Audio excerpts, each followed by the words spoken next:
Our proposed new laws could give police more powers to stop scam victims sending money to scammers through their banks. This, especially if victims refuse to believe that they are being scammed. Police will do this by issuing a restriction order or RO to banks. The RO will only be issued as a last resort for scams conducted remotely, such as calls, SMSs, or online platforms. Money transfers out of the victim's bank accounts and credit facilities like credit card transactions or loans will be suspended for 28 days, during which time police will continue to convince the victim or the RO can be renewed. The Home Affairs Ministry says despite existing measures, people are still falling prey to scams. It's now seeking the public's views on this proposed bill until the end of September. More, I'm joined by Associate Professor Hannah Yee-Fen Lim from the Division of Business Law at the NTU Nanyang Business School. First of all, is this too drastic and controlling a measure, even if it's only taken as a last resort? I think it's absolutely necessary, and actually it's very timely. If you look at the amount of money that's been lost in the last year and the last 6 months, it actually already totals a staggering $1 billion. That amount is not even the gross domestic product of some smaller country. But in terms of what that amount really means to residents in Singapore, I think we should think of it in terms of our retirement funds. I mean, currently the CPF has set the full retirement sum to be around $206,000. And of course, that number can be higher or lower for each individual and also depends on inflation. But if we just take that number, $206,000, for the purpose of this calculation, that is equivalent to about 4,500 people at least having lost their retirement savings in just those 18 months alone. And we have to ask ourselves, well, what's going to happen to these people? On the one hand, society cannot just let them die, but on the other hand, there is a cost to society to support them. So that's why I think it really is timely, because the problem is now a social and a societal issue and problem, because what we've been looking at now is just only 18 months. If this continues, this is not sustainable in the long run. And these are just only the economic costs that we're talking about, the $1 billion. There are other societal costs as well, not just to the individuals, but to their family members in terms of their emotional welfare, their psychological well-being. And really, nobody likes being scammed, especially love scams. So I think the proposed measure is really timely before we get to the point where there is really no return. Oh, Professor Lim, you're talking about costs, right? MHA says it will introduce a measure for individuals to still have access to money to sustain their day-to-day living. Given these costs, what might these measures look like? Well, the thing is this. Obviously, we all need to eat, right? And so it may be that they would like people to be able to have access to a small amount for buying groceries, for example.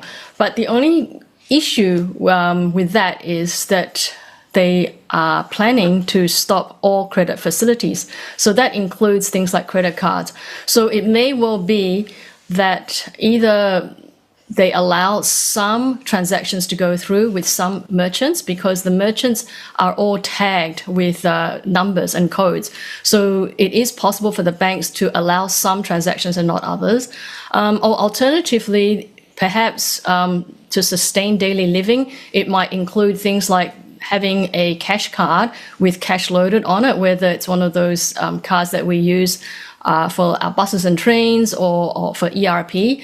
And alternatively, the government has also flagged a possibility that there is a set sum allowed up front at the outset for people to draw on. But that is one of the questions in the public consultation, to see whether that's a good idea or not. Because as you can understand, if say individuals are allowed a set sum of, say, $50,000, that $50,000 can also go straight into the hands of the scammers. All right. In a way, law can only do that much. Most of us have to take responsibility for our own actions. Now, this proposed bill targets people who refuse to believe they are being scammed even when they are. They're not actually protecting those who are not aware that they are being scammed. Should so much in way of resources go into protecting them? Is this a way of reducing the need for us all to take responsibility for our own actions? Well, I actually don't think there is any reduction in individual responsibility at all. I believe that the proposed scam bill is actually for the common good as well as for the good of the individuals, because we all still need to be responsible for our actions and our finances. But for some folks, they may not be fully aware of the dangers or harm. The government and the banks have been trying their best, but more needs to be done before it really spirals out of control. And there's also the psychological aspects at play here. So I think there needs to be even greater education and awareness of the manipulative schemes that the scammers employ. Because once people understand the psychological issues at play, people may be better equipped to discharge their individual responsibilities. And I think up until now, some people may not fully understand the very dark side of the scammers when it comes to love scams. And those emotions are very raw and very strong, so people fall for it. Same with the impersonation of official scam, because people are fearful. So I think the scams bill actually sends a very strong message for people to be more responsible and to be more alert, because it has a social cost on society and on all those around them. All right. Interesting you mentioned the play on our psychology to get us to transfer money. Now, 86% of reported scams, the result of victims being manipulated into transferring their money. How much do you think of that 86% will be removed if this proposed bill makes it, I suppose, into part of our legal system? I think probably a very large part, if not all of it.